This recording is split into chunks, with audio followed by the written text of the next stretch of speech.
அனைவருக்கும் வணக்கம். விஜய் அவர்களின் அரசியல் வருகைக்கு பிறகுதான் விஜயினுடைய ஆளுமுத்திரை எப்படி இருக்குன்னு தெரிய வருகிறது.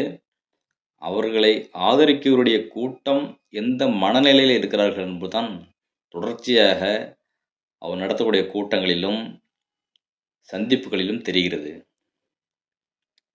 இதுவரைக்கும் அவருடைய பொதுக்கூட்டங்களும் சரி, ரோடு கூட்டங்களும் சரி, அவருடைய ஆதரவாளர்கள் எந்த அளவுக்கு நடந்து கொண்டார்கள் என்பது எல்லோருக்கும் தெரியும். கட்டுக்கடங்காத, பக்குவமற்ற ஒரு கூட்டம் உருவாகி இருக்குது. அது மட்டுமில்லாமல் தன்னிடம் இருக்கிற அறியாமையும் ஆளுமைத்திறமையும் மறைப்பதற்கு தொடர்ச்சியாக அவர் கூறுவது என்ன பார்த்தீங்கன்னாக்க, எனக்கு அனுமதி மறுக்கிறார்கள், ரொம்ப அனுமதி மறுக்கிறார்கள், எங்கள் வளர்ச்சி அவர்களுக்கு பிடிக்கவில்லை, இதையே குற்றச்சாட்டு தான் தொடர்ந்து செய்து கொண்டிருக்கிறார். அப்படி அனுமதி கொடுத்தாலும் அங்கே நடக்கிற பேராளங்களை பார்த்தீங்கன்னாக்க எல்லோரும் கண்கூடாக தெரிகிறது. ஏற்கனவே பல முறை விபத்துகள் ஏற்பட்டிருக்கின்ற பொழுது திரும்பியும் அதை ஒரு சரியாக கடைபிடிக்க வேண்டிய எண்ணம் துளி கூட அந்த அரசியல் தலைவன் விஜயாக இருக்கக்கூடிய அவர்களுக்கு எப்படி வழிநடத்த வேண்டும் என்பதையும், அது இனிபோல் அந்த தவறுகள் நடக்கக்கூடாது என்பதையும் நெறிமுறைப்படுத்த வேண்டும் என்ற அக்கறை சிறிது கூட இல்லாது என்பதை தான் காட்டுகிறது. அப்படியே பொதுக்கூட்டம் கொடுத்தாலும் என்ன பேசுகிறார்? அந்த சூழ்நிலையில், அந்த பகுதியில் என்ன பிரச்சனை இருக்கிறது, அதை எப்படி கையாள வேண்டும், நான் என்ன செய்வேன், அதை எப்படி செய்வேன், இந்த ஆளுங்கட்சியாக இருக்கக்கூடிய இவர்கள் ஆண்ட கட்சியோட அவர்களும் இதுவரைக்கும் மக்களுக்கு தந்த பிரச்சனைகள், இதனால் மக்கள் எந்தளவுக்கு பாதிக்கப்பட்டுள்ளார்கள், எந்தெந்த சட்ட ஒழுங்கு பிரச்சனைனா எந்தெந்த ஊரில் சட்ட ஒழுங்கு நடந்திருக்கிறது, எங்கெங்கே பாதிப்புள்ளாகிறது, அந்த பாதிப்புள்ளாகும் இடத்துல இவர்கள் எந்த அளவுக்கு மக்களுக்கு உதவி செய்தார்கள், இல்லை மக்கள் பிரச்சனைக்காக போராடும் பொழுது அதற்கு ஆளுங்கட்சியர்கள் மக்களுக்கு உதவியாக செய்தார்களா, இல்லை மேலும் துன்பத்தை கொடுத்தார்களா என்பதை ஒவ்வொரு பகுதியில் நடக்கிற பிரச்சனை சுட்டி காட்டி தெளிவாக மக்களிடம் பேசும்பொழுது தான் மக்களிடையே தாக்கத்தை ஏற்படுத்தும். அதெல்லாம் இல்லாமல் ஒரே பேச்சு அரைத்தமாக அரைப்பது போல தான் தொடர்ந்து பேசிக்கொண்டிருக்கிறார். ஸ்டாலினா இந்த விஜயா, டிஎம்கேவா இந்த டிவிகேவா, இதே தான் திருப்பி பார்த்தீங்கன்னாக்கா, நான் எல்லா வழிகளையும் தாங்கிட்டு வந்திருக்கேன், எல்லா வழிகளையும் தாழ்ந்திருக்கேன், உங்கள் அண்ணனா தம்பியா உங்களுக்கு தான் வந்திருக்கேன். தொடர்ச்சி இது பேச வேண்டிய காரணம் என்ன? ஏன் பேசணும்? நான் மக்கள் பிரச்சனை பேசணுன்னா, அந்த பகுதியில் பிரச்சனை பேசணுன்னா ஏதாவது பேசுகிறாரா? தொடர்ந்து தன்னுடைய ஆளுமை அரசியல் அறிவில்லாத தற்கூரி விஜய் அவர்கள் தன்னுடைய அனுதாபத்தை மட்டுமே மக்களிடையே விதைக்க பார்க்கிறார். ஒவ்வொரு கட்சித் தலைவர்களும் ஒருவரிடமாக சந்தித்து பல பிரச்சனைகளை பேசுகிறார்கள். ஆனால் அது ஒருபோதும் இந்த விஜய் அவர்கள் பேசவில்லை. எங்கு போனாலும் உங்களை நம்பி தான் வந்திருக்கேன், என்னை பழிவாங்க பார்க்குறாங்க, என்னை முடக்க பார்க்குறாங்க, ஜனநாயகத்தை வச்சு முடக்க பார்த்தாங்க. கடைசியில் எந்த சூழ்நிலைக்கு போயிட்டார் பார்த்தீங்கன்னாக்கா,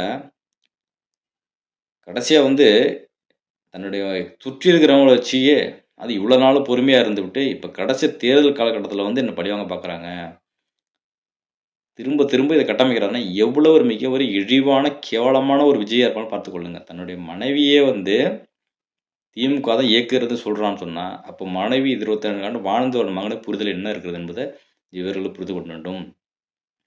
விஜய் தன் மனைவி செய்த துரோகத்தை செய்து அவர்கள் அவதூறு பரப்புகிறார்கள் என்று சொல்கிறான்னு சொன்னால் இவ எப்படிப்பட்டவனாக இருக்கும் பார்த்துக்கணும் சொல்லுங்க. அப்போ இவருக்கு வேறொரு துணைவி தேவைப்படுகிறது என்பதை உறுதி செய்கிறார்.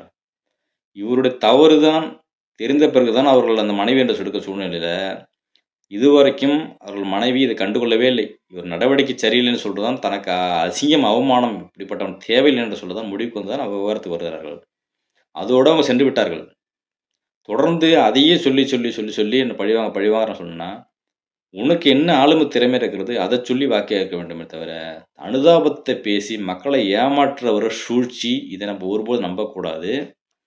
தொடர்ச்சியாக இவர் என்ன பண்ணுறா பார்த்தீங்கன்னாக்கா, எம்ஜிஆர் பண்ணிட்டு ஒரு அயோக்கியம் திருடம் மொல்ல மாதிரி முடிச்ச இருக்கான்னு வச்சுங்க ஒருத்தவன், அவன் தன்னை நல்லவனோட ஒப்பிட்டு பேசிட்டே இருக்குது. அவரை மாரி நான் பேசி கொண்டது அந்த மாதிரி கீழ்த்தரமான வேலை தான் இந்த விஜயர்கள் எம்ஜிஆர் அவருடைய அண்ணா அவர்களை இணைத்து பேசுவது. தற்போது பார்த்தீங்கன்னா எம்ஜிஆர் அவர்கள் ஒரு குழந்தையை தூக்கி ஒரு தொல்லை வச்சு போட்டு எடுப்பது போல் அதே வேலையை விரிச்சு கொண்டிருக்கிறார். முற்றிலும் காப்பி. ஒன்று கூட சுய புத்தியே இல்லை. நீ ஒரு நடிகர். நீ என்ன அவர்கள ஈடாவியா? எம்ஜிஆர் அவர்கள்லாம் பிற கட்சியில பயணித்து தான் கட்சி ஆரம்பித்து மக்கள் நன்மதிப்பை பெற்று தான் அவருடைய எளிமையான அந்த குணம் தான் மக்களை அவர்கள் ஆதரித்து வெற்றி பெற வைத்திருக்கிறார்கள். ம். அதே போன்று தன்னை கட்டாயம் ஒரு கூத்தாடி எம்ஜிஆரும் உடனே கூத்தாடி சொல்லிடுவாங்க. ஆனா, அவரு அரசியல்ல பயணித்து தான் அவரு கட்சி ஆரம்பிச்சிருக்காரு. ஒண்ணுமே நேரடியா வந்தோனே சிஎம் ஆகுறேன்னு ஆட்சியில உட்கார வேணும்னு அவரு சொல்லல. ஆனா, நீ திரும்ப திரும்ப எம்ஜிஆருக்கு நிகராக நீ சொல்லுவதில்லை சொல்லலாம். தன்கிட்ட எந்த தகுதியுமே இல்ல. ஆனா, தகுதியானவர்கள் மீது ஒப்பிட்டுக் கொண்டு அவர்களை மட்டும் அவர்களைப் போல நானும் காட்டிக் கொள்வதுதான் ஒரு ஏமாற்று வேலையை இந்த விஜய் செய்து கொண்டிருக்கிறார். மக்கள் தான் புரிந்து கொள்ள வேண்டும். ஏனென்று சொன்னால், எந்த ஒரு ஆளுமை தெரியல தன்னுடைய முகத்தை மட்டுமே வைத்துக்கொண்டு ஒரு நடிகரா இருக்கிற இடத்துல முக வெளிச்சம் இருக்குதுன்னு சொன்னால், இது மட்டுமே பிம்பமாக வைத்துக்கொண்டு, நீங்கள் வாக்கு போடுங்கள் என்று தொடர்ந்து இந்த விஜய் ரசிகர்கள் கட்டமைத்துக் கொண்டிருக்கிறார்கள். விஜயும் கட்டமைத்துக் கொண்டிருக்கிறார்கள். எங்கும் கூட்டம் கூடுதல். ஒவ்வொரு தேர்தல் இருக்கிற இடத்துல எல்லா கட்சிகளும் முழுசும் ஒரே பிரச்சாரத்துல தான் இருக்கிறாங்க. மக்களோட சந்திப்புல இருக்கிறாங்க. ஆனா, ஒரு 2 நாள் போகுது, ஒரு நாள் போகுது. இந்த 4 தடவ தான் செஞ்சிருக்காரு. வில்லிவாக்கத்துல பார்த்தீங்கன்னா பிரச்சனை. எதுக்கு கிளாஸ் பாட்டு விட்டு எறிஞ்சிட்டாங்கன்னு பிரச்சனை. அத வச்சு பார்க்கும்போது என்ன வந்து முடக்க பார்க்குறாங்க, வேணும்னே செய்றாங்கன்னு சொல்லிட்டு பார்த்தீங்க. ம். அது உங்களுடைய கட்சி ஆளுங்களும் தெரிஞ்சு போச்சு. தொடர்ந்து தனக்கு வந்து கூட்டமே இல்ல என்பது தான் உறுதியாகிறது. ஆனால் இவங்க எப்படி செய்றான்னு சொன்னாக்க, ஒரு இடத்துல கூட்டம் போட்டான்னு சொன்னீங்கனாக்க, அந்த அங்க உள்ள மாவட்டத்தில எல்லா பகுதியிலும் உள்ள மக்களையும் கூட்டி வேன் மூலியமா அழைத்துட்டு வந்து, ஒரு இடத்துல கூட்டத்த காமிச்சு ரோட்ஸ்ல காமிக்கும்போது, மக்கள் மத்தியில இத தான் தொடர்ந்து சேனல்கள்லாம் ஒளிபரப்பு கொண்டிருக்கிறார்கள். அப்போ விஜய்க்கு இவ்ளோ கூட்டம் இருக்கா, இவ்ளோ ஆதரவு இருக்கிறா என்பதை கட்டமைக்க தான் முயற்சிக்கப்படுகிறார்கள். அதனால தான் அவர் ஒவ்வொரு ஊர்லயும் பார்த்தீங்கன்னாக்கா, கூட்டம் போட மாட்டாரு பார்த்தீங்கன்னாக்கா, இந்த நேர காலத்தையும் பார்த்தீங்கன்னா, எங்களுக்கு அதிகமா கேட்கறதுக்கு காரணம் என்னன்னு கேட்டீங்கன்னாக்கா, இதுதான். ஏன்னு கேட்டீங்கன்னாக்கா, அப்பதான் வந்து ஒரு கூட்டத்த வந்து ஒரு ஒரு ஊர்லேருந்து வந்து மக்கள் சேரணும் என்பதற்காக இது போன்ற வேலை செய்து கொண்டிருக்கிறார்கள். இதையும் அனுமதித்துக் கொண்டிருக்கிறார்கள். கேட்டா காவல்துறை கட்டுப்பாடு எங்கள முடக்க பார்க்கணும்னு சொல்றாங்களோ, இல்லை. ஏனென்று சொன்னா, இந்த பிம்பத்தையே அவர்கள் அனுமதிக்கிறார்கள். ஒரு மாவட்டத்துக்கு பிரச்சாரத்துக்கு போறாங்கனாக்கா, அத அனுமதிக்கக் கூடாது. இந்த பகுதியில் என்று சொன்னா, இது சம்மந்தப்பட்ட டோல்கேட்லாம் அறிவுறுத்தப்படணும். வெளி மாநிலங்கள்ல வேற பகுதியிலிருந்து வரதுக்கு அனுமதி கிடையாது. அப்படி சொன்னா, அந்தந்த பகுதிகளுக்கு சென்று அவர் பிரச்சாரம் பண்ணி மக்களை ஈர்க்க வேண்டும். ஆனால் இவர் கூட்டத்தை காண்பிக்க வேண்டும் என்பதற்காகத்தான் இது போன்று செய்து கொண்டிருக்கிறார். பாருங்க, தஞ்சாவூர்ல ஒரு பையன் தான் வந்து அந்த பிரச்சார வாகனம் அவருடைய வாகனத்த விட்டு நடந்து விழுந்து அடிபட்டு செத்தான். சந்திக்கவில்லை. மறுபடியும் திருப்பி இதே தூத்துக்குடியில நேத்து இதே பிம்பத்த கட்டமைக்கிறார்கள். அந்த திருப்பி அவரு போகும்போது வாகனத்தில போன்ற 10, 15 பேர் விழுந்து அடிபடுறானாம். இதெல்லாம் கண்டுகொள்ளவில்லை. அப்ப திருநெல்வேலி கூட்டம் போடுறது என்ன பண்ணாரு? ஒரு லேடீஸ் பார்த்தீங்கன்னா, ஒரு பாட்டி வந்து பைக்ல விழுந்த மாரி ஆக்குறாங்க. உடனே மீடியாக்கெல்லாம் எடுத்து, என்னமாச்சு? எதமாச்சு? ஹாஸ்பிட்டல் போனாங்கிற ஒரு பிம்பத்த கட்டமைக்கிறாரு. ஏன்னா, எல்லா மீடியா ஆவணங்களும் இருக்குது என்று அத வந்து காண்பிக்க வேண்டும். இரக்க உணர்வு மட்டும் காமிக்க முயற்சிப்படுகிறார். அப்ப இவர் தொடர்ந்து இவருடைய பொதுக்கூட்டங்களிலும், போக்குவரத்துக்கு போகும்போது எத்தனை பேர் ஃபாலோ பண்ணி விழுறான், அடிபடுறான், இறக்குறான். அதெல்லாம் இத கண்டுகொண்டு நேரா ஆறுதல் சொன்னாரா? கிட்ட போய் நின்னு இது நடக்கக்கூடாது சொன்னாரா? நின்று இறங்கி என்னாச்சு? ஏதாச்சுன்னு பார்த்தா, அதெல்லாம் கண்டுகொள்ளவில்லை. இது மிதப்பில் புகழ்ச்சியில் இருந்து கொண்டிருக்கிறார். விஜய் அவர்கள் இதுதான் எதிர்பார்த்துக் கொண்டிருக்கிறார். தனக்கு ஒரு கூட்டம் இருக்கிறது. அது புகழ்ச்சியில வந்து இதுதான் எதிர்பார்த்துக் கொண்டிருக்கிறார். அதற்கு ஏற்றாற்போல் தான் இந்த கூட்டங்கள் இருக்கிறது. மக்கள் மிக தெளிவாக இருக்க வேண்டும். இந்த வாக்கு என்பது உன்னதமான மிக மகத்துவமான வலிமை வாய்ந்தது. அந்த வாக்கினை நீ வீணடித்து விடாதீர்கள். ஏற்கனவே 2 திராவிட கட்சிகளும் மாற்றாக தான் வந்து நான் வந்திருக்கேன்னு சொல்லிட்டு இருந்த விஜய் அவர்கள், அதைவிட மோசமான ஒரு தலைமையை ஒருவேளை வந்துவிட்டால் வரமாட்டார். அப்படி வந்தாலும் இது எப்படிப்பட்டவரா இருக்குன்னு பாருங்களேன். கட்டுக்கடங்காத இப்பயே ஆட்சி அதிகாரம் இல்லாதபோது, தன்னுடைய விஜய் அவர்கள் கூட்டம் எல்லாமே கட்டுக்கடங்கா இருக்கிறது. ஆட்சி அதிகாரிடம் மமதையில் திரிவார்கள், நடராஜா போல் திரிவார்கள் இதற்கு ஒரு உதாரணம். அவருடைய நோக்கம் முழுவதும் மக்களை சந்தித்து பிரச்சனைகளை பேசி வெற்றி பெற வேண்டும் என்பது இலக்கு துளிக்கூடம் இல்லை.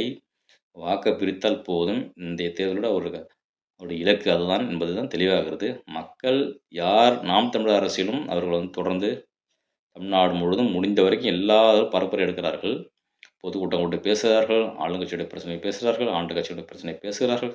இதெல்லாம் பேசி இவர்களால் பிரச்சனைகளை திரைப்படமாக போட்டு, இந்த இடத்துல இவ்வளோ பாதிப்பு இருக்கிறது. இதை நான் சரி செய்வேன். இப்படி என்று தெளிவாக போட்டு காட்டி மக்களை ஈர்ப்பை பெற்று எனக்கு வாக்கு அளியுங்கள் சொல்லுகிற ஒரு தலைவனும், எதுவுமே இல்லாம நான் அனைவரும் வீட்டுக்குள்ளேயே இருந்துக்கிட்டு அமாவாசைக்கு ஒரு ட்ரிப் வந்து வெளியே வந்து இந்த கவர்ச்சியை காட்டு வாக்களை பெறலாம் என்று நினைக்கிறவங்க நீங்கள் மக்களை முட்டாள் நினைத்துக் கொண்டிருக்கிறார்கள். நீங்கள் மக்கள் சரியான பாடத்தை புகட்ட வேண்டும் என்பதை இந்த காணொலி வாயிலாக தெரிவித்துக் கொள்கிறோம். நன்றி, வணக்கம்.